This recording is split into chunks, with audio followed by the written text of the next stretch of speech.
Perkelahian 4 orang berujung pembacokan di Pujon mengakibatkan 3 orang mengalami luka bacok. Polres Batu menetapkan 1 tersangka pelaku pembacokan kakak beradik di Desa Ngroto, Kecamatan Pujon, Kabupaten Malang. Beginilah yang terlihat di lokasi tempat perkelahian yang melibatkan 4 orang di Desa Ngroto, Kecamatan Pujon, Kabupaten Malang. Menurut keterangan salah satu warga setempat, perkelahian 4 orang itu terjadi setelah maghrib. Para pelaku perkelahian awalnya di rumah salah satu warga bernama Indah. Usai cekcok di dalam, para pelaku perkelahian sempat terjadi kejar-kejaran di pinggir jalan. Sementara itu, istri siri korban yang juga merupakan mantan kakak ipar pelaku bernama Sutrisna mengaku permasalahan awal dikarenakan rebutan hak asuh anak antara dirinya dengan Muryadi. Setelah itu, adik Muryadi menggebrak meja di hadapan suami sirinya yang akhirnya terjadi cekcok hingga terjadi pembacokan. Perkelahian yang terjadi dan melibatkan 4 orang ini diduga permasalahan hutang piutang dan hak asuh anak. Akhirnya polisi menetapkan 1 tersangka bernama Sutrisna, warga Desa Pujon Lor, Kecamatan Pujon. Sutrisna ditetapkan menjadi tersangka karena telah terlibat dalam perkelahian dan melukai 2 orang korban bernama Lovely Fauzer dan Niki Hardiono, warga asal Bengkulu Selatan, Provinsi Bengkulu.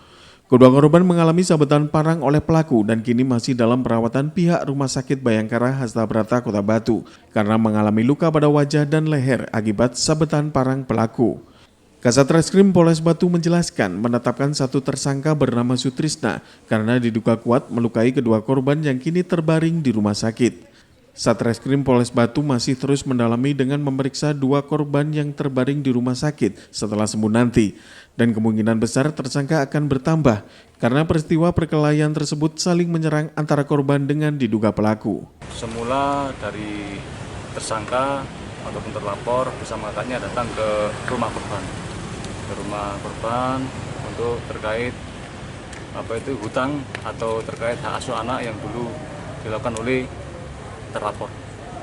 Kemudian terjadi perselisihan sehingga terjadi perkelahian. Untuk pertama tanggal kosong.